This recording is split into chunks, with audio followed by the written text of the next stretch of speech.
There is something about being put in a room with insanely smart, competitive people that brings out the smart and the competitive in you. Again, going back to traction, we would talk about growth. You were expected to grow somewhere like 20% a week. Man, that's motivating, right? If you leave the first week and you didn't hit it, and you leave the second week and you're not hitting it, and that other guy is killing it, it is motivating. There's no fluff, there's no blah, blah, blah. These are your numbers. This is how much you grew. Yeah. Yeah, that pushes you. So I think that 3 months were so insanely productive and just sort of set the momentum of your company. So even if you don't get into YC, just thinking of yourself and holding yourself accountable to that level of excellence, I think is really, really important. Welcome to the Ageus podcast. Buckle up. This episode is brought to you by Cards Biz, a business card too good to give away. This episode is brought to you by Better Weight for Life, transformational weight loss aid, led by U.S. board certified physicians, providing access to GLP-1 medications like Wegovy and Zepbound that are proven to help you lose weight and keep it off. Hello, Rachel. Hello, Haggai. How are you? I'm good. I mean, already even with a pre conversation, it's like I feel the good energy. So this is off to Yes. an amazing start. So for people who don't know who you are, like who is Rachel? Who is Rachel? So my name is Rachel Tenbrink. I'm the general partner of Red Bike Capital. We're a pre-seed and seed fund based in New York that invests across mostly vertical AI as well as fintech and healthcare. And I've been in the startup industry for a very long time. You and I have known each other for, Yeah. gosh, now it's going to be almost, Don't, God, wait, it's going to be 50, 10, 12, 15 years. well, 2014, I think. Yeah, Right? 2014. 2014. So we've known So each other for that's a like very long two time. years, 2 years, 3 years, right? So It's dog years in startup land. But yeah, I could talk a little bit more about my background and how I got yeah. here, but super excited to be here. So I'm actually I want to jump before we talk about what you do today and the investment side of your experience. I want to go back to entrepreneurial part. So, like, I know there's a metaphor that I keep coming up with in those kind of conversations, that entrepreneurship is a bit like consciously choosing to chew glass. You actually started in the corporate world, and then you went to entrepreneurship. Choice, lifestyle, destiny, whatever we Ah, call it. I mean, you're laughing, you're yeah. almost laughing right now. So Yeah. why the hell? Like, how You did that know, I, happen? I, I will say, I think a big part of it is just the influence of my dad and my grandfather. I come from a long line of entrepreneurs. My grandfather ended up in Cuba and had a textile factory. My dad ended up in Costa Rica and So did launched my the first. grandfather. Yes. That's up. Whatever, Okay, we have to maybe have a we'll whole find some conversation correlations. about Okay. this. But And then and then my father came to Costa Rica, where I was born and raised, and had the first dolphin safe, the first environmentally friendly tuna brand in Latin America. And oh so I wow, always grew up around this idea of entrepreneurship, of owning your own destiny, but also a very clear-eyed vision of what were the sacrifices required to be an entrepreneur. I mean, I saw exactly how hard my dad worked yeah. to build a business. And I always assumed I'd be an entrepreneur. And so when I came to the States, I came here for college. And at the time, I didn't feel ready. I felt like I wanted to get a little bit of corporate experience, learn a little bit, and then I'd start my business. And next thing I know, it was 20 years, literally Wow. overnight. I spent And what happened? several years. What So happened between seeing bad college and experience? yeah. Yeah. Yeah. Well, I started working for Gillette in Boston. Started as a marketing coordinator, did my MBA here in New York at Columbia, went back to marketing, was at Estee Lauder, L'Oreal, Elizabeth Arden. And so like, I think that I'm an unusual entrepreneur in the sense that I was not 20. I was actually not that young. I had a lot of experience. I had a very comfortable corporate career. Had a beautiful office. I remember when I was at Estee Lauder and in the GM building with a view of Central Park. And I said, no, this is not what I want. And I ripped it out and changed my life dramatically. And that's when I started Scentbird. So it's a subscription service for fragrances, and I was one of 4 founders. That was I mean, around the there's a time we lot met. there to unpack. So you're in the beautiful corporate office. So walk us through kind of a process of like, how did you get to Scentbird? So, and this is something that I talk to a lot of, particularly corporate people who are exploring entrepreneurship. I Yeah. think it is really healthy to do, walk before you run, take a couple of Hmm. baby steps. So in my case, I was working actually for Elizabeth Arden, and I was working for the CMO, who's an amazing woman called Kathy Widmer. And I negotiated with her that I would work 4 days a week. And my brilliant idea, because I did feel like I'd been in CPG for a long time, I'd been Right. in consumer for a long time. I knew I wanted to be in technology. And that was the big thing for me is I wanted to not be pigeonholed. I wanted to be in technology. Um, and I said, well, I'll do consulting 1 day a week for early stage startups. And what I quickly realized is consulting for early stage startups is a terrible idea It's a terrible because idea.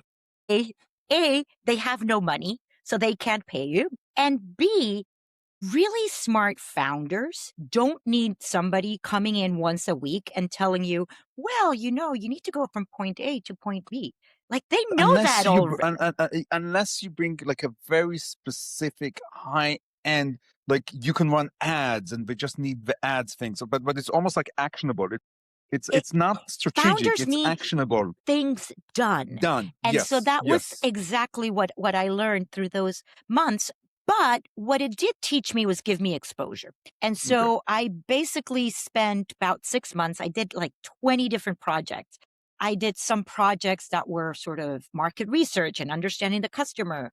I did some projects that were more on brands, on consumers, whatever. And through that, I met a woman who ironically was sort of a early player in the like vintage, real, shopping, vintage shopping movement. But she was very, very early on and her business didn't do well. But she said, I met this woman and her co-founder and they're starting something in fragrance you guys should meet. And that's how I met Maria, my co-founder at Scentbird. It was a famous story that I meet her. I was still working at Elizabeth Arden, so I'm right near Union Square. And we meet at a cafe for coffee, and she's late and she's not coming. And I'm thinking this woman's going to sit me up. What a pain. And then she calls me from outside the coffee. She's like, I took a cab. I forgot my wallet. The guy in the cab won't let me out. Can you pay for my taxi? So that was my first introduction to my co-founder, and we hit it off, and that's how I decided to ultimately join Scentbird and become a co-founder. Right. So I think a lot of lessons for people trying to make that switch around, there's many different paths to entrepreneurship.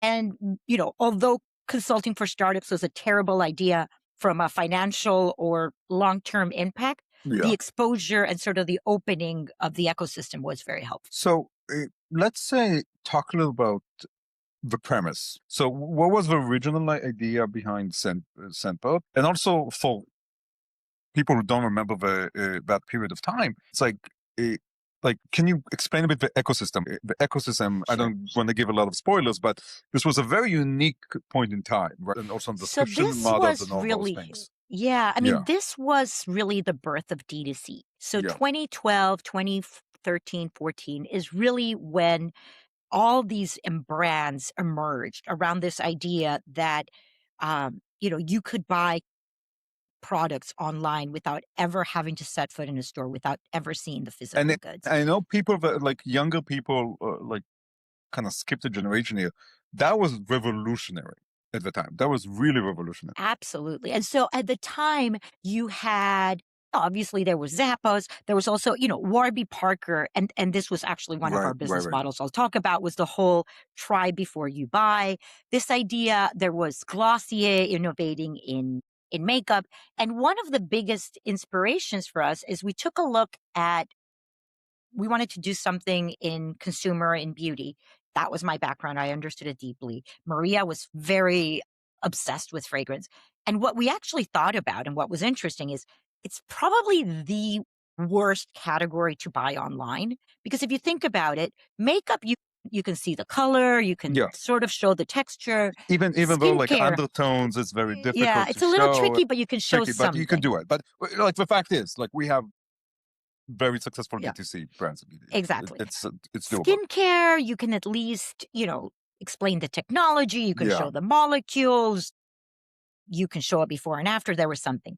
But fragrance, the whole idea was fragrance was probably the toughest category to buy online because it's so intangible, right? And Yeah. so part of our thesis was around the fact that, you might, everybody has such a personalized preference when it comes to fragrance. And if you look at it, like the fragrance category is actually more fragmented than any other beauty category.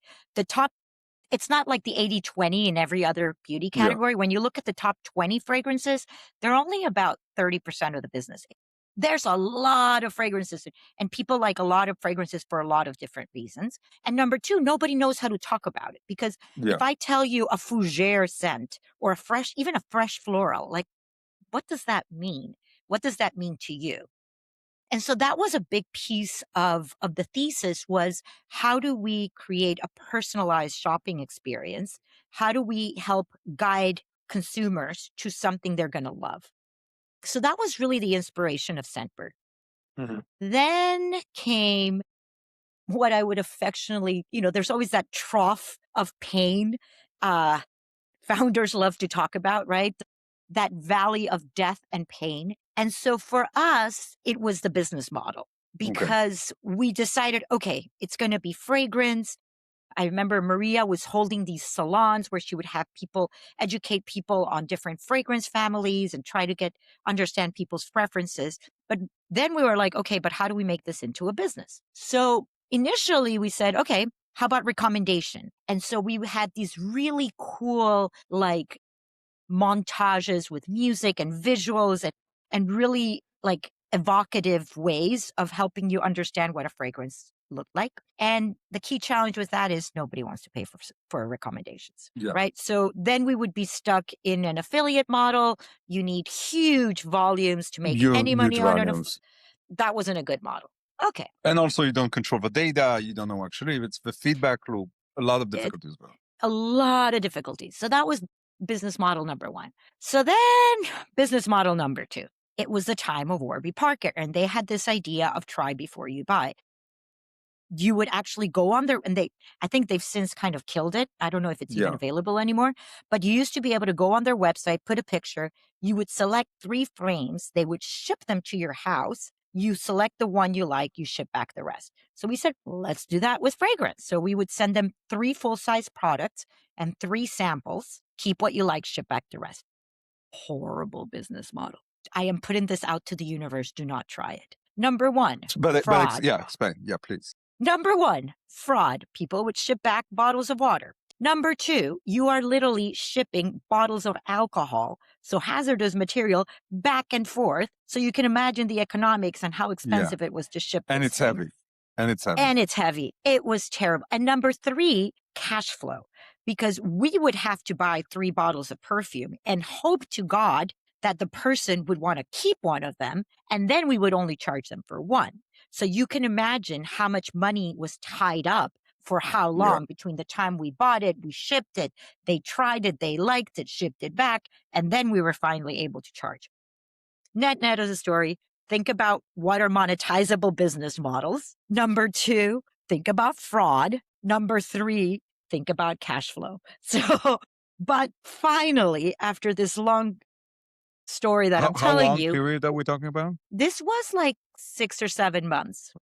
That's not I mean, I know it's painful, but it's not It was that very long. painful. It's Not not that that long. long. We were pretty reactive. And I will say, I'll give credit to my co-founders, I think. And again, this is 2014 when everything was built in-house. We didn't have Shopify. A lot of things were very different. But I think one of the advantages that Scentbird had is we were a relatively large team. So there were 4 of us from day one. And our CTO, Andre, was exceptional. And so we built everything. We changed everything. We built it again. And that really made a difference in our ability to iterate and our ability to learn. And, even today, when I think about it as an investor, and we'll talk about that later, but I think one of the most important attributes for a founder is that ability to learn. It's like, Yeah. how do you very quickly figure out what's working, what's not working, why, what are the customers telling you? That ability to learn and absorb information fast is critical. But anyway, so back to Scentbird. Finally, we figured out we were literally about to give up. I remember we sat in a room, the 4 co-founders, and we started to brainstorm on new ideas. We were thinking about something for home decor, and we were thinking like completely different ideas. And one of our mentors was really helpful, Michael Seibel from Y Combinator, and said, you guys know a lot about fragrance. Are you sure there's not a way to make this work? And that's what I remember vividly. Maria had gone to an event or something, found this travel size spray, came back to the office, and one day and was like, let's try travel sizes. I found online, we can buy it from China. We can get these travel size sprays. They look nice. We'll have them labeled, and that's how we'll start. And that was the start of Scentbird. And so we would be, up till 3 o'clock in the morning filling little bottles of perfume. But it started to move. And so I remember vividly. And how did the value proposition change? So the value proposition changed in a couple of ways. One was it was a travel size spray. So it was something that was a low price point. So it was $15. Another thing that I will say, a lesson is, it's very easy to bring your price down. It's very hard to bring it up. So always start at a higher price point. I am very thankful. I can't remember whom, but somebody who had been in subscription for a while advised us we were going to do $10, and they said, you're never going to make money. Think about shipping. You're never going to make money. You Yeah. have to make sure you make money. And that's how we anchored it at 15, which was absolutely the right price point. So I think the price point was appealing. It was also a unique value proposition in that it was a unique packaging, right? It was a spray. But I think the number one thing that was very different, and again, this was the time of Birchbox, Oxycharm, Yes. all these sampling boxes were popping up. And our approach was very different in that we said from day one, fragrance is super personal. If you don't get to pick what you like, you're going to hate it. So we it's not like actively, I can't give you a mixed bag of Mars and Snickers and random M&Ms. and you're going to be fine because it's candy. Yeah. But fragrance is so personal. We wanted to make sure that the consumer, we really sort of asked the consumer to be engaged in that decision making to make sure that they found something they loved. And that made all the difference in terms of satisfaction, but most importantly, stickiness, right? Because subscription businesses, you live and die by retention, right? It's all Yes. about how long can you keep this customer happy and finding value in what you're giving them. So that's how Scentbird started. So, I mean, there's a lot to unpack though, but maybe a bit, we'll step aside a second. So you mentioned Y Combinator and you were part of a relatively early cohort. So can you speak a I'm little an about that? OG. Yeah, I mean, it's like now it's like, Yeah. I don't know, now it's almost like mass production. Again, I mean, amazing for them, and so on. But can you tell a little about your personal experience and the experience of being in the OG Yeah. cohorts? So we were summer 15 and it was transformational. I will say that, we tried. I like to talk about a lot of things. One of them is failure, because I think it's really important as we're talking to entrepreneurs and founders. We tried 3 times. We got dinged. We got flown to San Francisco. We got an interview. We still got dinged. And it wasn't until we had real traction in the business, until we were able to say, hey, we've got $2 million in sales, that they Yeah. went, okay, this is interesting. And I tell that story because we are not a typical YC company. Even back then, they never liked consumer. They never really liked a D2C. That was never a category they were very excited about. And so the only way to help them overcome that is traction. And I think that's also a very important lesson for founders, which is, the best thing you can do is sell, baby, sell. Like Yeah. show traction, show growth, show trajectory. Because in God we trust and everybody else pays cash, right? Something like that, right? It's like Exactly. I know there needs to Exactly. be a startup equivalent of that statement. But for the Exactly. most part, I That's know exactly. there are exceptions, but Yes. for the most part, you have But to get exactly. I mean, there are certain categories that are extremely hot, extremely trendy, where you don't need traction, or if you're a second-time founder and they yeah, already know what you're available. But if you're a first-time founder, my best advice is traction. Team, TAM, traction. yeah. That's what's going to make a conviction. But anyways, so yeah, so we applied for our third time and got accepted to Y Combinator. At the time, it was an in-person only event, but we already had operations in New York. So my three co-founders moved to San Francisco for 3 months. I stayed in New York and was flying back and forth, which was crazy, but it was transformational. And so, you In what know, way? In what way? just I think that there's a couple of things. One is just there is something about being put in a room with insanely smart, competitive people that brings out the smart and the competitive in you. And I think that again, that's a really important advice Because for and startups. that's actually a very interesting point, because it's a bit like I know there's this cliche that you're the average of 5 people you hang out the most with, right? It's like, so in what, Yeah. like break that down. Like what exactly did So it make you they guys do? literally had office hours every week. And people would, again, going back to traction, we would talk about growth. You were expected to grow somewhere like 20% a week. Mhm. And man, that's motivating, right? If you leave the first week and you didn't hit it, and you leave the second week and you're not hitting it, and that other guy is killing it, it is motivating. Right. You're going to have to, there's no fluff, there's no blah, blah, blah. These are your numbers. This is how much you grew. Yeah. Yeah, that pushes you. So I think that, 3 months were so insanely productive and just sort of set the momentum of your company. So even if you don't get into YC, just thinking of yourself and holding yourself accountable to that level of like excellence, I think is really, really important. I think the second one is just the beyond the competitive nature and the drive, there is a piece that is just having a marketplace of other founders. So whether it's early customers, whether it's people that you can be like, well, how did you set up your accounting system? Mm. What are you using for affiliate sales? Whatever question, I call it like startup friends. One of the things that I always advise founders, it's a little bit like being a parent. When you have a baby, for those that have had babies, like you need that one friend who has a kid who's like, I don't know, a month older than yours that you can be like, my kid just pooped green. Is that normal? Right? And it Like says, you need to yeah, have, yeah, yeah, yeah. you'll be fine, Until right? they're bleeding, everything's fine. Exactly. Right. That idea of somebody who's like in the trenches, but just a step above that Yeah. they can tell you like, and that you can be super candid with, that you can be like, is this normal? Two people on my team just had a fight. How do I handle this? Everything. So Yeah. I think that piece was incredibly helpful.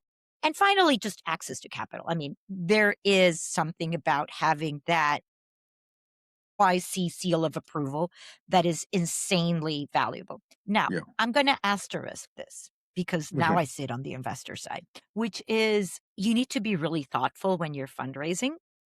And, you want to raise at a valuation that is fair, and you want to raise at a valuation that reflects the value that you're creating in your company. But if you are so far ahead on your valuation It's gonna that bite you in the ass down the line when you exactly need that to. you can't, I mean, you have to sit down and be super honest with yourself. Figure out how much money am I raising? How much money do I need to get to that to justify that valuation, and do I Yeah. get there? And if you can't honestly look at yourself in the mirror and say I get there, it's going to come bite you in the ass. And the thing that I Yeah. always tell YC founders, and even more so now, is you're the shiny new thing for about a minute, right? Yeah. Because now that there's 4 batches a year, right? Like you're not even the latest batch for that long.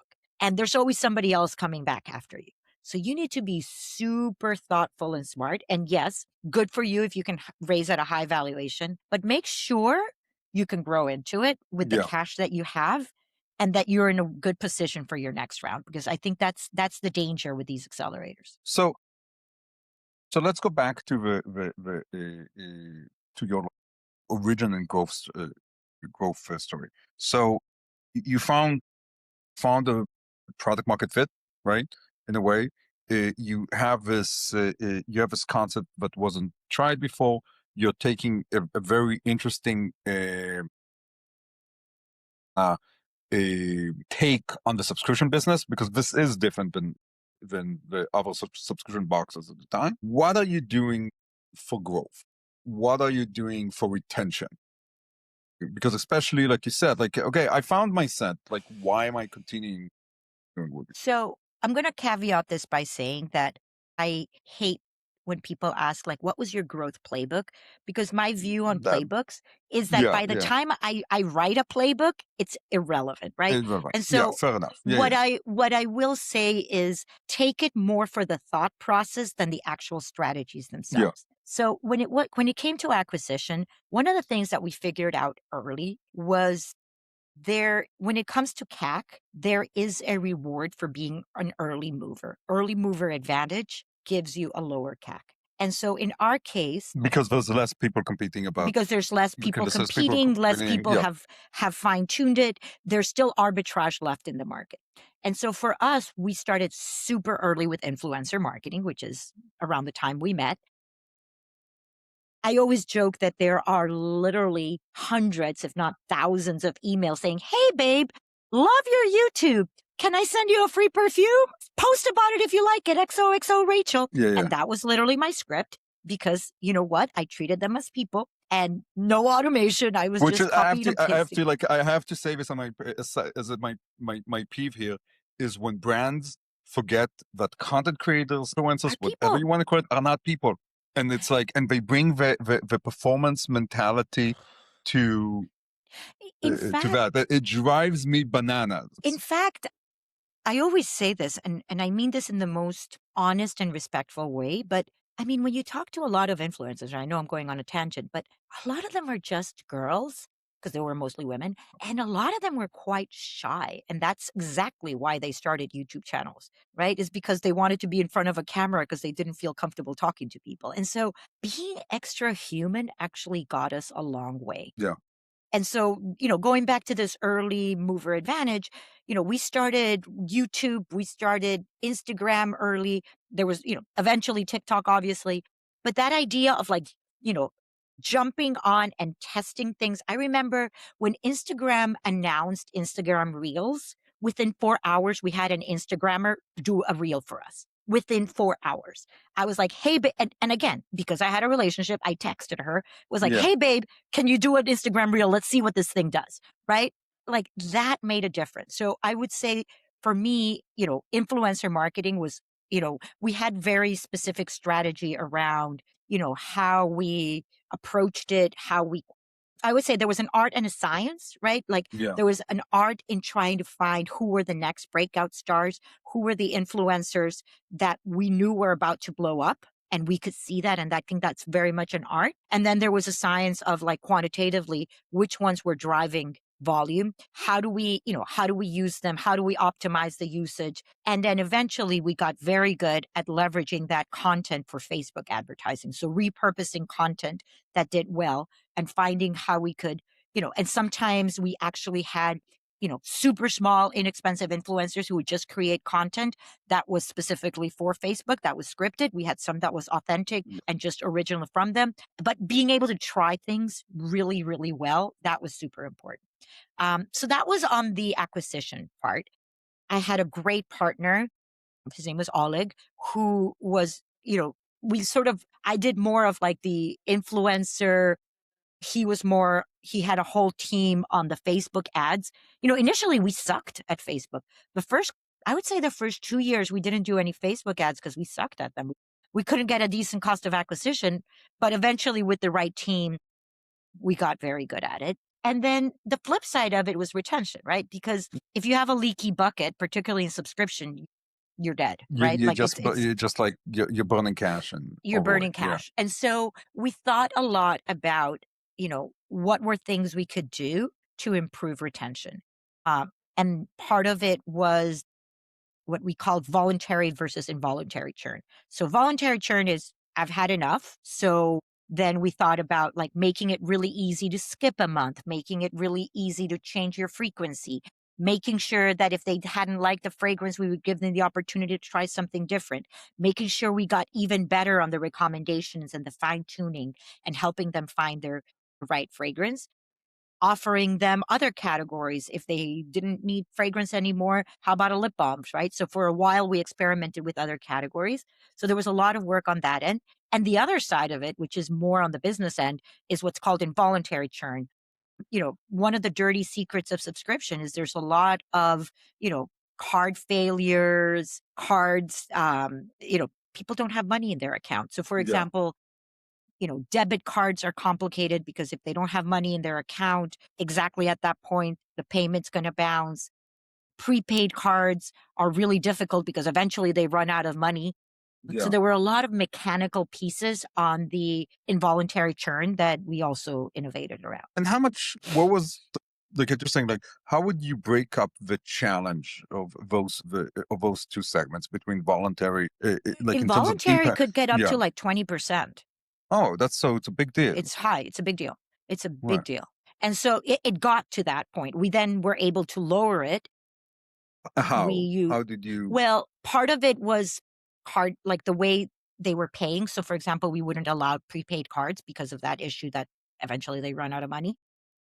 So we would force them to put in a credit card. We also, Apple Pay helped a lot. Hmm. We also worked with consultants testing like what time of the month we charged the card. There's also, you can't, you do get a flag, like a fraud flag, if you try to charge the card over and over again. So you can't do that. But there are certain mechanics of how you charge so that you're balancing, trying again with. And we also became better at communicating with our customer and being like, hey, first it was just emails, then with text, it got a lot better. So there were different pieces that we were able to improve on the card failure side. And after the initial, actually, before I ask the question, I mean, you talked about when things started to work, but can you go back to the specific moment you said, "Holy shit, this is working! Like this is real." I mean, it goes back to traction. I remember vividly the first month we had 37 subscribers. The second month was 92. The third month it was like 237. And then it just started to accelerate and you see Yeah. it. And that's the most motivating thing. And then I think that with influencer marketing, we just started to see the spikes, right? You Yeah. start to see that the video drops, you start to see the spike, you start to see that they use the coupon code. That was the most exciting part. But Mm. it was really, I mean, it's like slowly, and then all at once, right? Yeah. And by the way, it's like you make me think about this is like as somebody who like ran a very complex operation that provided content creator and influencer marketing for brands at some of the leading brands in the world. I still think to this day, if a brand is willing, there's nothing like the brand managing it for themselves. There's nothing like the Of brand course. if they're willing because of all the things you said. But the things you said, it's like the ability to text like to text somebody and to actually understand and also to understand the trade-offs because Yes. when brands walk arm length to I think any marketing, this is actually true not only Yeah. for influencer content creation, this is driven performance marketing. When you walk arm length, yes, you have somebody to fire if things don't work out, and I think that's why big corporations like to work with third parties because they can fire other people and keep their job. But the feedback loop is very far away from it. The feedback loop is very far away. I think that, well, first of all, it gets very expensive very fast because Yes. everybody needs to get paid, right? And so a lot of people were like, oh, we tried influencer marketing and it was way too expensive. And I was like, and honestly, like we knew what we were negotiating in terms of our rates with influencers. And then we saw, what we would hate is I'm not going to badmouth, but like Maybelline would come in and work with the same influencer and offer them 5 times as much. And I'm Yeah. like, you just killed it for us and for you, because now I can't work with her because she doesn't produce like the CAC to LTV all of a Yeah. sudden is It doesn't messed up. put it. Yeah. And Yeah. Yeah. so, like, had we sort of kept it at a more reasonable rate, we both would have been happy. But these big brands come in, they offer these big contracts. Again, they offer the big contracts. And I think one of the things that most bothered me about these arm length, these agencies, is a lot of them get paid As a on the percentage. as a percentage of the rate. So they're not Yeah. being incentivized to get you the best rate. They're being incentivized on getting the influencer the highest rate, right? Yeah. Like, Yeah. so it's actually working against your business. Yeah, yeah.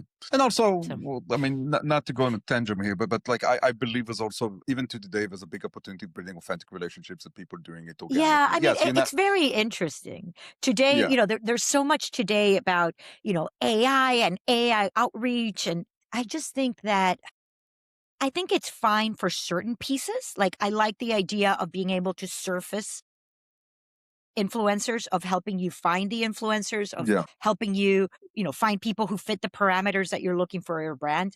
But the communication parts, I mean, as somebody who gets bombarded with AI outreach, like, I'm sorry, it's still not good enough. yeah, yeah, It still looks yeah, canned and inauthentic, and it doesn't build the authentic relationships that you need. And yes, authentic relationships take work. yeah, yeah. I agree. I agree. Agree. So let's go back to your story. So you're growing and growing. What are the problems you're hitting as you're growing? Lots. So I think, I there's lots of things that are going wrong when you start scaling. I think from, internally, our supply chain was challenging. One of the things that was hard about our business is that we shipped once a month. So Yeah, imagine, and the orders weren't locked in until like 3 or 4 days before. So consumers could always change them. So it wasn't like we could, pre manufacture, and I'm being generous with the word manufacturer at this point because it was pretty manual, but it was all like it all had to be done within a week. And so supply chain was a challenge, getting orders shipped on time was a challenge. So I think there was a lot of operational side there. It also, on the marketing side, I think that the thing that, even with influencer marketing, and I'm a huge believer in it, it all needs to work as it all needs to work as a flywheel. You can't just depend on one channel. And I yeah, think understanding what is your flywheel, what is the right mix of levers to pull to get to that size. Okay, we had influencers and that got us so far, but we could only scale it at quality at a certain rate. So what else could we pull? So then we started to figure out Facebook. That worked or it didn't work. Okay, what else can we do? Right? Figuring out, and also there's this temptation when things are going well to like start throwing money and trying 1,000 things.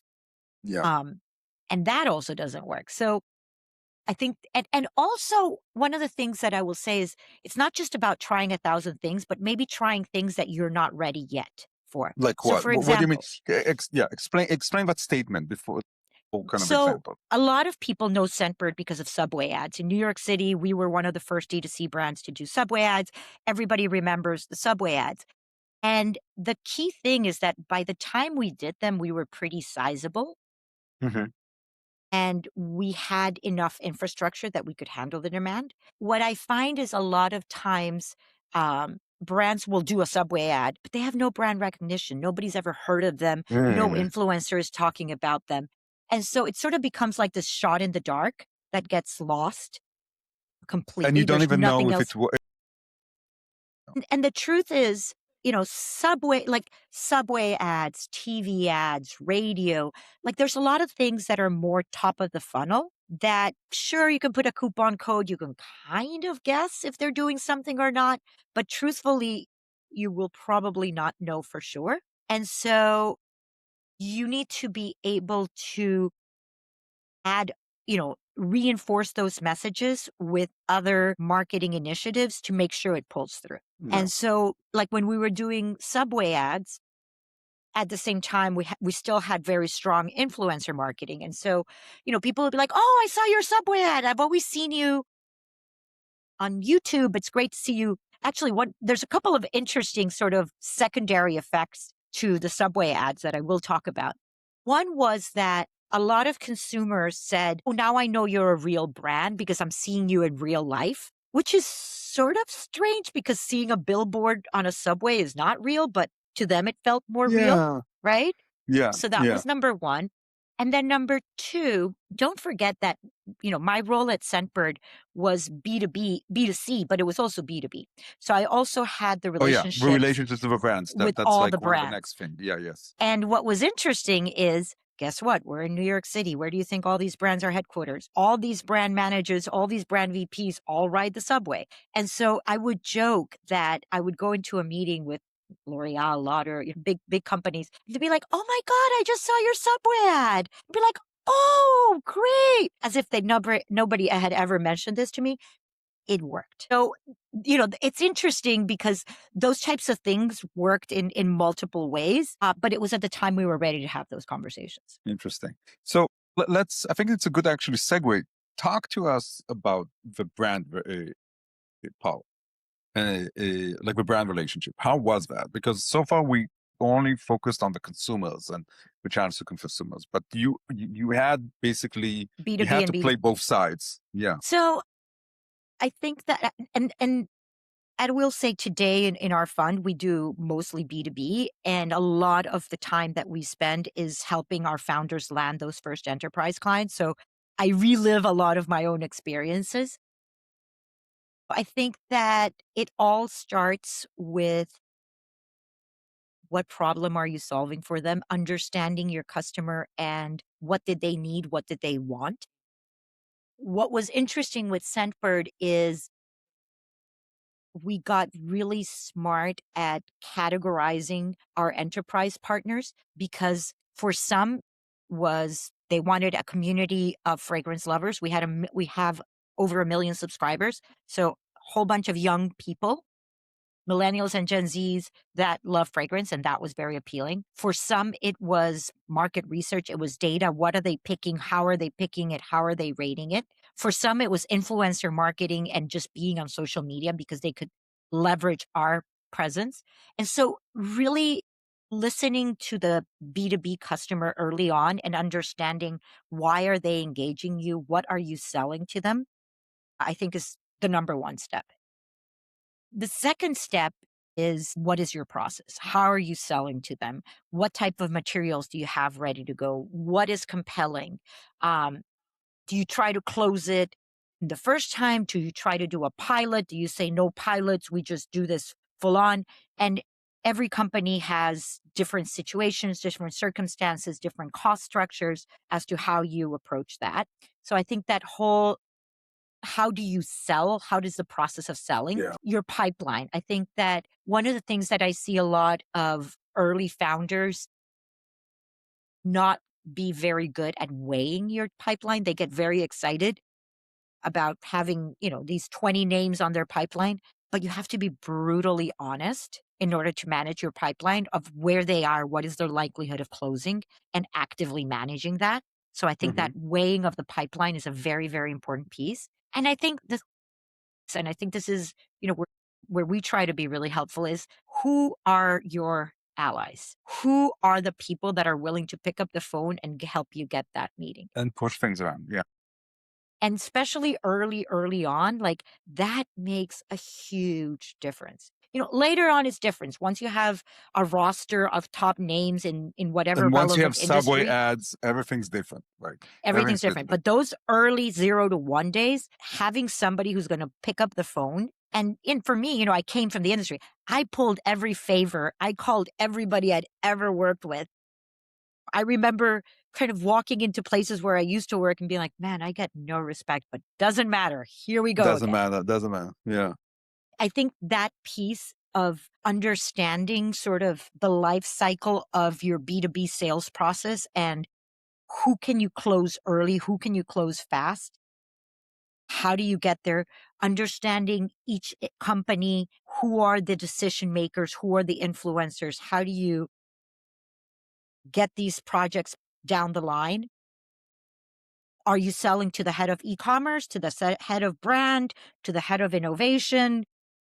things like that. And Yeah. sometimes it was different people in different companies. Those are really important pieces of the B2B sales process that I think are not necessarily obvious when you start a company. So I want to start with your experience specifically. So it's like how, like, talk to us about I mean, and if you can give him examples, if you don't mind. It's like, how did that evolve for you in Scentbird? So, for example, I will say like one of our biggest early corporate clients was Cody.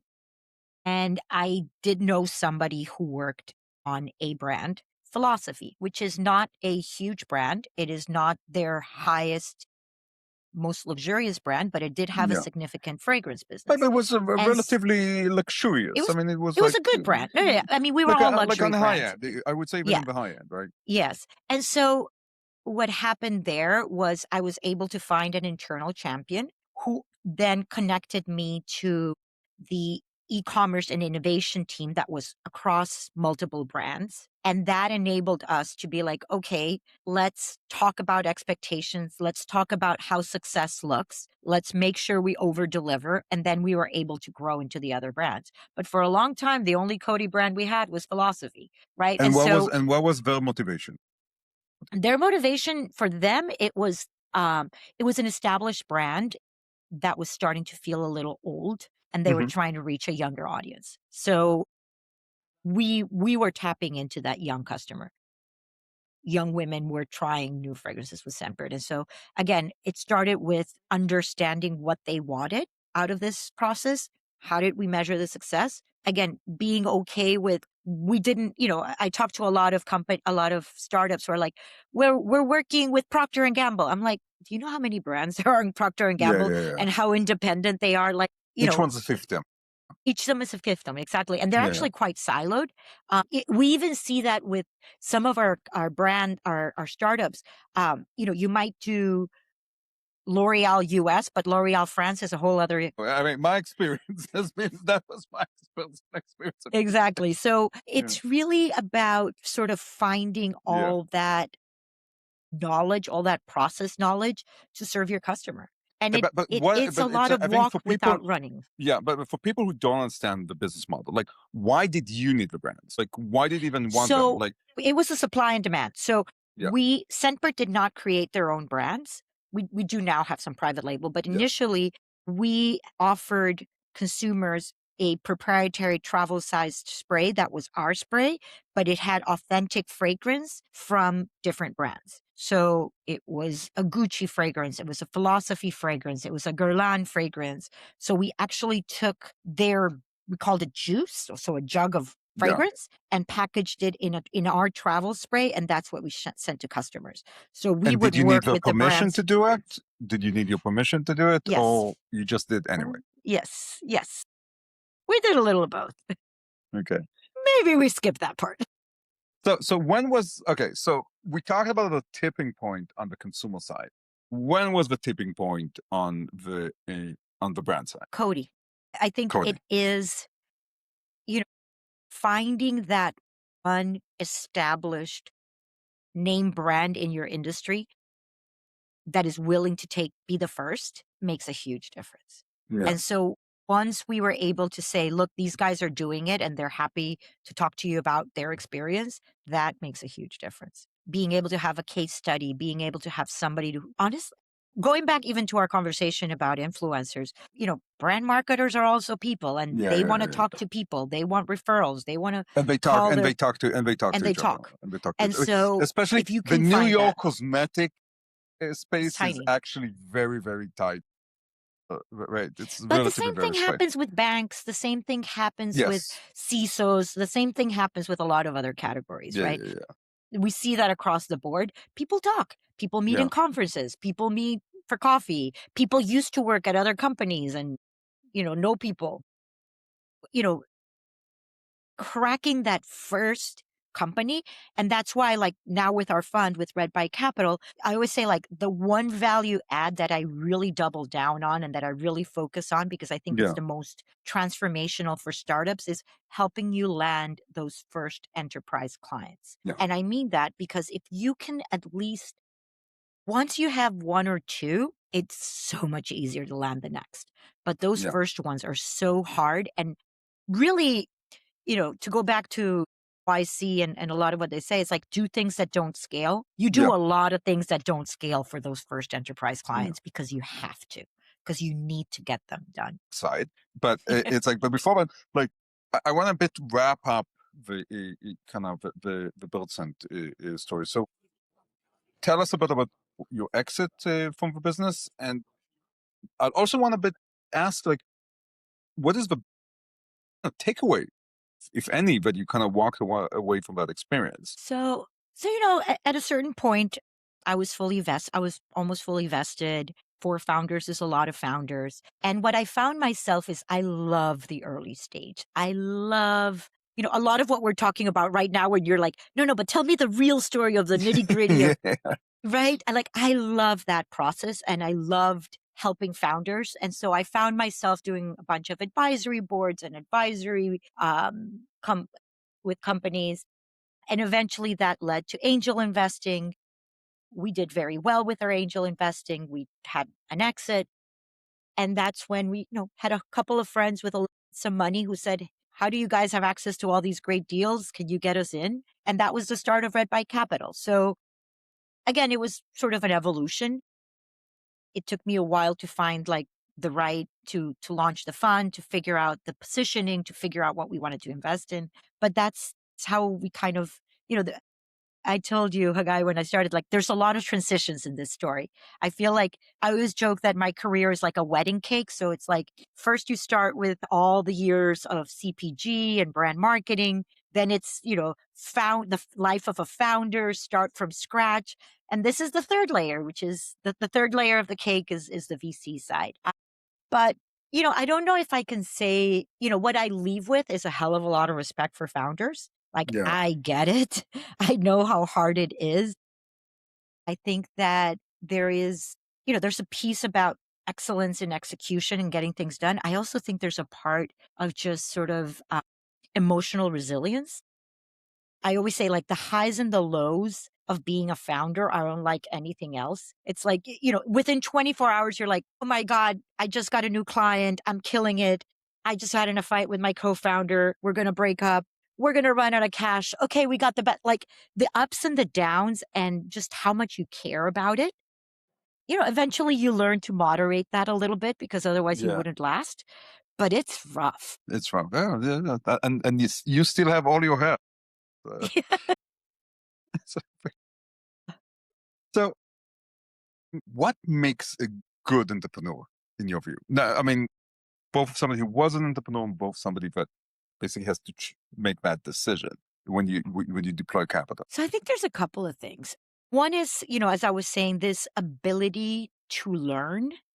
And it starts with, building in a category that you're genuinely passionate about. Start off by the fact that you're going to be doing this for a very long time, right? Yeah. Whoever tells you that, you're in and you're out in 3 years doesn't know what they're talking about. You're Yeah, going to be and doing it's this for a dog years, very, and everybody has to and remember it's it's dog years. years and it's brutal. Yes. And so I think that first of all, it's that like intellectual curiosity, that Yeah. passion to learn everything there is to learn about the category. And that doesn't mean you have to be a 20-year veteran of X, Y, and Z. But when I talk to a founder, I want to hear, like, did they talk to 100 customers? Did they Yeah. have a point of view that nobody else does? I call it like, were you put on this earth to build this thing? Like, tell me why you were put on why you above anyone else, and having a really big understanding of that piece, I think is the number one thing I talk about.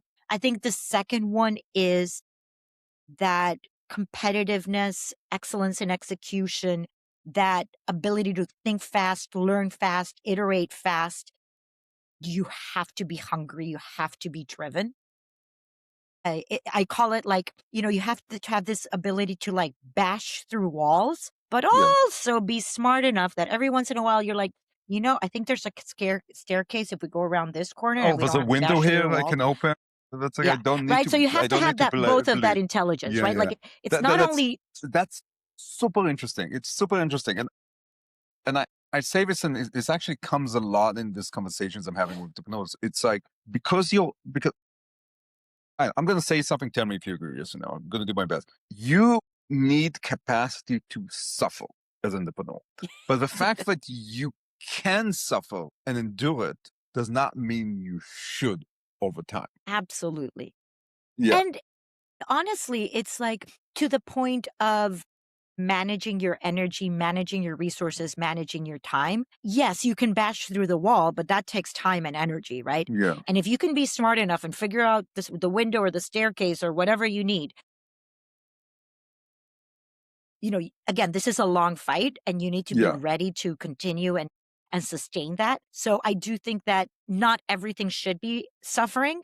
Doesn't mean you're afraid of suffering, but you also have to think about where you can be smart, where you can be efficient. I mean, we can talk a lot about AI today. We've spent a whole 50 minutes without the words, which is amazing. No, But we're not gonna escape it. No, not gonna escape it, especially because you invest in it. But but it's then But okay, so I was going to say, so I talked about like put on this earth. I talked about bash through walls, and I will say like there is the third part, which I'm going to call it a combination of like know your numbers, common sense. Can this thing make money? yeah, I think it's really important. I find so many founders who are passionate, who are driven, but like, did you actually sit down and figure out if this thing actually makes money? Does this, yeah, like, to the point about like an affiliate model, like, did you actually sit down and do the math of what yeah, kind of volume, like, start with the number of people you're driving, realize the conversion rate, realize the click through rate, realize the checkout. Okay, do you do you really believe you can build a big business here? Like go through the whole funnel of whatever you're trying to do. If it's SMBs, how many SMBs do you need at $100 a pop to be able to make this $100 million business? Do you think you can build this business? I think that like common sense, commercial sense is also super important for founders. yeah. Yeah. And I think what's interesting there is like, and again, this is the words that I'm using. It's not necessarily the words you choose to use. It's like it's like you need to be almost delusional to be a startup founder because you need to believe you can succeed where others fail. You need to believe you can create something that doesn't exist, but you cannot be delusional. You need to be almost But you need delusional. to be And honest with yourself. yeah, but that's what I mean. You can't be delusional towards yourself, right? But and it's a fine line. Yeah. It's a fine line because you can because there's I don't know. I remember somebody telling me this a long time ago, and I don't remember. It's like somewhere in the Excel there's a cell that is faith. Just like there's like there's one or two cells, but it can't be all the cells, right? It I has to be like you need to be one, and you say this one I'm gonna make work, right? And then everything else has to Absolutely. work. Well, it's funny because one of the things that I always tell founders is I always ask for a financial model. Yeah, And the truth is, you and I know something for sure. And I'm investing at pre-seed and seed. It's yeah, yeah, very yeah, early. 100% it's wrong. yeah, Why? Because it's built on a million assumptions. Of yeah, course, to your point, there's a million things here that may or may not, and guaranteed it's not going to look like that. But I need to be sure that you actually sat down and looked went at through a those process. variables, Yeah, went through the process, went through the like, this is the one variable that I can control, and this is how I'm going to do it.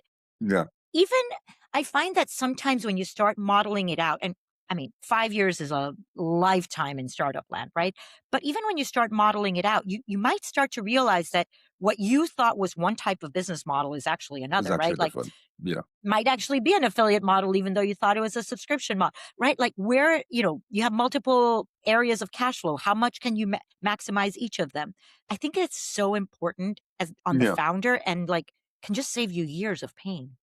Right? Yeah, yeah. Like, But that's the thing. You have to get everything right. Not at the yep, same time, but you have to get everything right to get something off the ground. It is. It's like, and it's tough. It is tough. it is But brutally s- tough. But so, talk about a little more about what you're investing in and why. so we invest in pre seed and seed, mostly US based, although we do look at international and Israeli startups in particular. And we just look for exceptional founders. So a lot of it is what I'm talking about today in terms of founder fit, in terms of traction and excellence, in terms of understanding your business. My view today is that, we do a lot in what's called vertical AI. And I kind of roll my eyes when I say that because there's a part of me that says, look, every company is an AI company today, right? Yeah. Just like, It's like, I mean, and it's like the early days of the internet. You put a exactly, right? .com, your We're a mobile pet.com, first company. Like, yeah. who doesn't have a website? Right. So, but what I do think about is, in this new reality, in this new transformational world that we're living in, how do you build competitive advantages? How do you build scalable businesses? So, number one, you think about data, right? Everybody's training on the same models, and the models are training on the same publicly available data. Larry Ellison was just talking about this, right? So, are you generating proprietary data? Are your customers giving you data? How do you have something special? Number one. Number two, workflows. And this goes back to like where you put on this earth to build this thing. Do you understand? Do you have a unique perspective? Do you have a unique view that makes your product so useful, so specific for the customer that they never want to rip it out because it will have to be surgery, Yeah. right? Like that, I think is really important. And then the third one, and this is one that I believe really strongly, is, AI is king, but distribution is queen. And it is like, how are you getting to your Yeah. customer? How are you building those sustainable distribution? How are you scaling it? These are the three things that I'm really looking for in founders. We invest across a variety of categories. So I would say we do a lot around data and AI. We do a lot around, so for example, we invested in a company called Dash that's doing commerce intelligence. We do a lot around commerce, and I think about it very broadly. So we have an incredible company called Opstream that's AI-powered procurement orchestration. I think I'm spending a lot of time right now on agentic commerce. And I think where that starts, and I'm still figuring it out. I have to tell you, this is one that I'm thinking and studying and still trying to figure out where the future is going. But what I know for sure is discovery has been fundamentally disrupted. And so Yeah. we invested in a company called Athena HQ that is SEO, AIO, GEO, whatever you want to call it. Yeah. But what's interesting about them is it's not only sort of, diagnosing how you're appearing on ChatGPT, on any AI search, but what can you do to influence those decisions and how can you do that at scale? So they're an amazing company. We've done things in prop tech, insurtech, fintech. I think that, we have a pretty broad view on the industries. Healthcare as well, very much on like the business of healthcare versus biotech or devices, much more on the business side. But we're excited, but we also find it's an interesting time because I do think the world is changing really fast. And Really there's a fast. lot of like agentic commerce. I'm not entirely sure how it's all going to play out. Is it going to be a walled garden? Is it not? Do the incumbents win? And There's a lot of also, questions out there. and this is a conversation I've had also multiple times. The horseless carriage metaphor, right? Are you familiar with that? Yes. Or somebody even mentioned it in a different way. It's like the early days of. So people who don't know, a horseless carriage is when the early car motor technology came out. They basically took a horse carriage, put in the motor, took out the horses, and it looked the same, right? Because that was like as far as our imagination took us. I mean, it took a while. Well, the technology even like redefined what should be the capacity, not only what's the capacity. Yes. And also somebody just reminded me this, that in the early days of TV, they basically took radio shows and put them on the television. And now we're back with podcasts. So maybe it's a complete circle. So it's like, it's a thing. So it's interesting, right? It probably is not Well, something even we can't even agentic imagine. commerce, like what I mean, I'm seeing a lot of people talk about agentic commerce, but people have different definitions of it, right? Yeah. Because initially it was specifically agent to agent transactions. Yeah. But that's not actually happening just yet. But what is happening is how much commerce is being originated through AI, through ChatGPT, through and how are those being executed? And then layer 2 will be this agent to agent, which is probably the first wave, right? Like correct. Who knows what will be the second, third wave? But it's kind of because exactly. I don't know. I went to Amazon and bought underwear and socks. Okay, like again, I'm not trying to be scandalous, but I like, I don't know how to tell you, like I don't care. I just want a good price and a good quality. It's like Yeah. it's like it's not Victoria. Tide I don't wear Pods. Victoria's Secret underwear. I'm not gonna, nobody's not gonna enjoy it. That's like I Okay, know I'm boring. I that know should be I'm the boring. quote of the Yeah, so this is podcast. gonna be like A this is guy gonna does be not want Victoria's where Secret underwear. again, and there's nothing wrong with that. Really, I'm not like it's like just not for me, Yes. right? So Yes. like I would totally be happy to have To offload saved that. Yeah. 15 minutes it took me, or maybe even 20 minutes took me just to figure out what I can order and what Prime delivers and all, and like well, with that, like I would be delighted to outsource that. So there Absolutely. are things like that, right? Where like it's a let's say my enjoyment of it is purely functional. I Yes. am very happy to outsource it. Correct. Whereas there are other things where, I mean, and I think that that's the question, right? Is it going to be a category by category?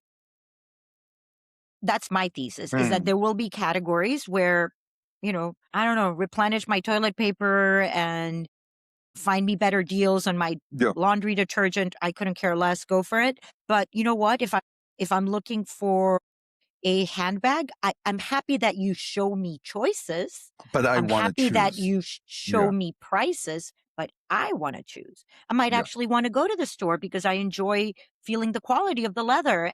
And that's part of the and the same experience thing because with it's a, perfume, a right? exactly, it's a Yeah, $5,000 handbag and I'm going yeah. to spend that money. I want the experience, right? So I think that ultimately, is B2B all going to be converted to agentic shopping? Maybe, maybe Mm, not. Then there's, yeah. it's funny because like we were talking to somebody that was doing an agentic shopping for industrials. And then we were talking to somebody who sold industrial. And they're like, never mind the internet. That's like person to person because there's so much detail and Yeah. specifics that people want to talk to a human about. Even though you think like, who cares about nuts and bolts? It's not anything that anybody's emotionally Oh attached no, to. but they do But care there's because it's so their much job and their servicing. project. Yes. Yeah, yeah, yeah. Yep. And Again, so, yeah. yeah. So, Here's my hot take, and I don't know, but you're closer to this to me, but I think what we're gonna see is, and listen, the first wave is in a way extreme. So what do I mean by that? Let me go back to the B2C. Okay. Like yes, functional purchases. I might want to outsource to my AI, right? I want to outsource to my AI.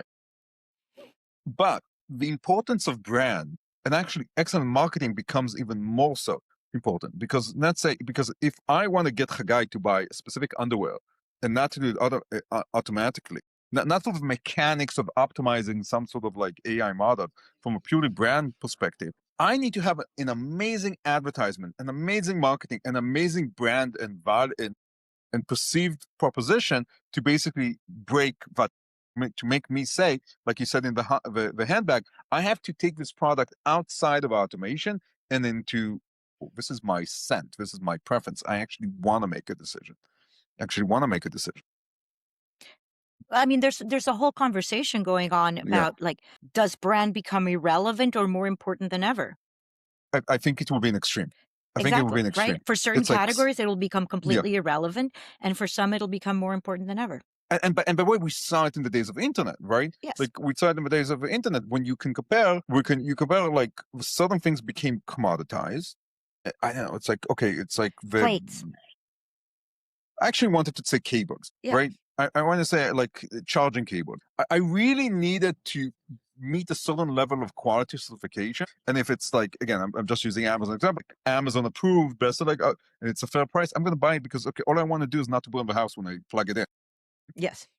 But Absolutely. other things, the second they're not commoditized, the brand and the marketing becomes much, much, much, much more important than anything. Absolutely.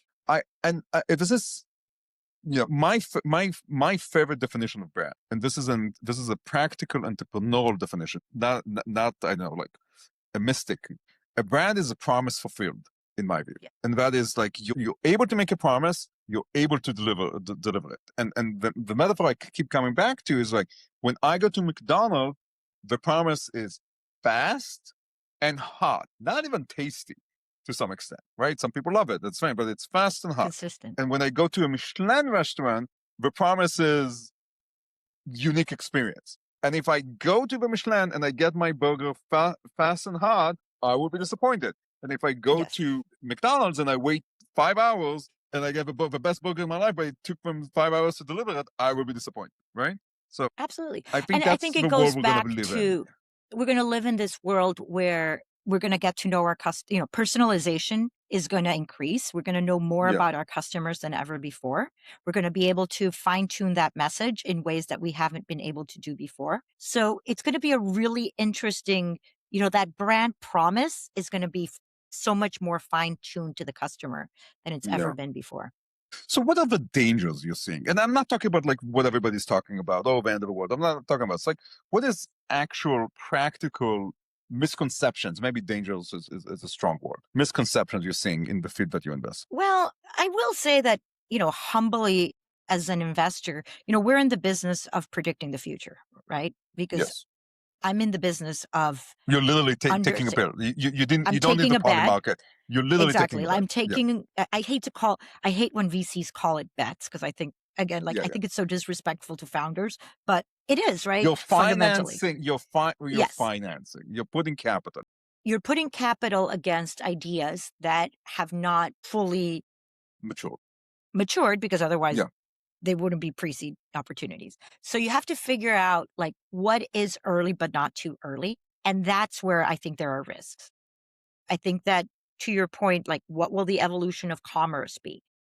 What will be the evolution of AI? Will these AI companies become the AI for everything, right? Like you're seeing Anthropic, Claude for legal, Claude for healthcare.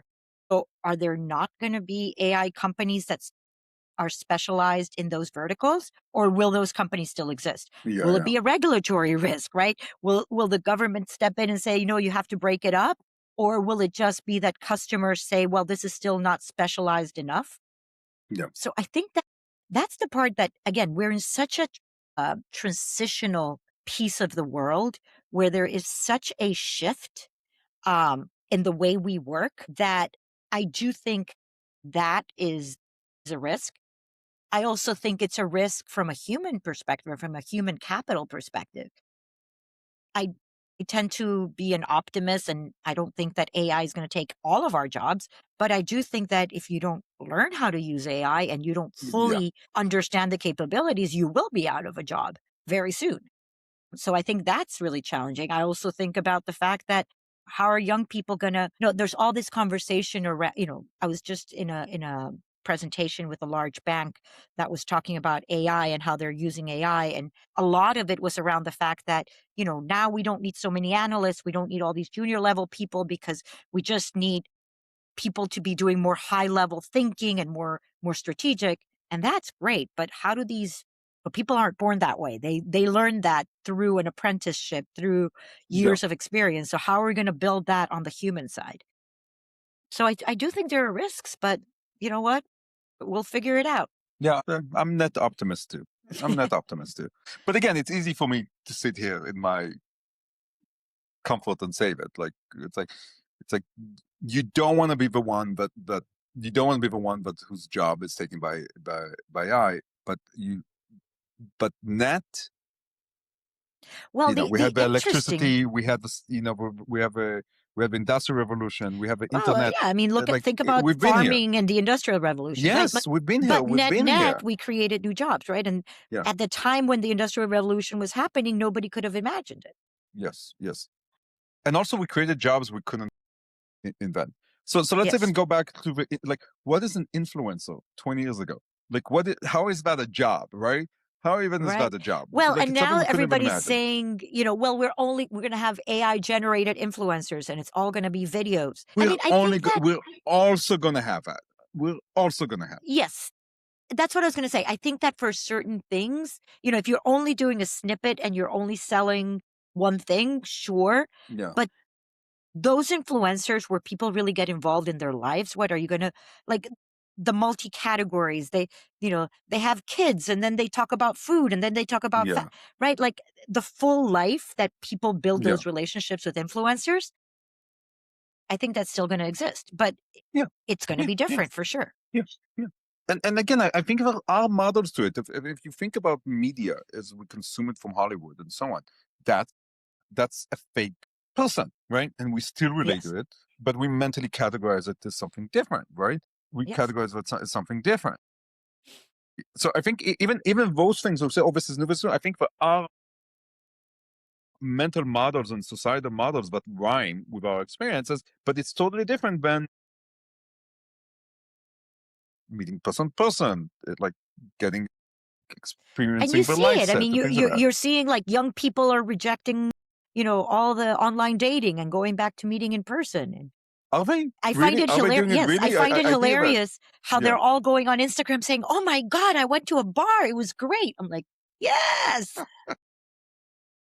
In the older days, we would yes. go off to the farm. I don't know whatever they did those days. Whatever. It's like But it's but amazing. but it's interesting, right? Like I do feel like we there's a lot of conversations right now around AI and how, all of a sudden the most useful careers are actually the humanities, right? Are Yeah. actually the relationships, the ability to communicate, the ability to generate ideas, the ability to be creative.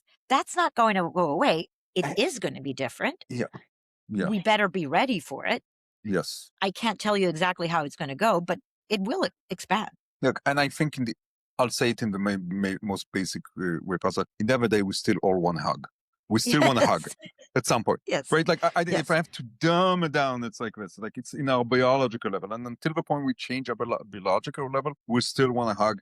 Either a psychological one or a physical one, to Yeah. different extent, different people, right? But we Yeah. all want that, and that is still crucial. Much more advanced tools. And like now, our ability to have a meaningful conversation without be Yes. physical in the same room doesn't take away from that, basic Yeah. human need. Basic human need. Exactly. Exactly. So I think on this optimistic note, it's a good point to wrap up. It's a good note to end on. So who do you want to reach out to you, and how can they find you? So we're always looking for great founders. I think I talked a lot about the type of attributes, the types of companies we're excited about. So we're always looking for great founders. And so I would say that would be my number one ask. And in terms of how to find me, I'm pretty active on Twitter. I'm very active on LinkedIn. Rachel@redbikecapital.com. Pretty responsive. I'm around. Love to hear. Amazing. Rachel, thank you very, very much. Thank you. It's a great conversation. That was really fun. Cheers. It's a wrap. This Ageas podcast episode ends here, but you don't.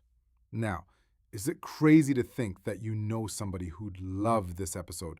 Share it with them, and they'll love you for it.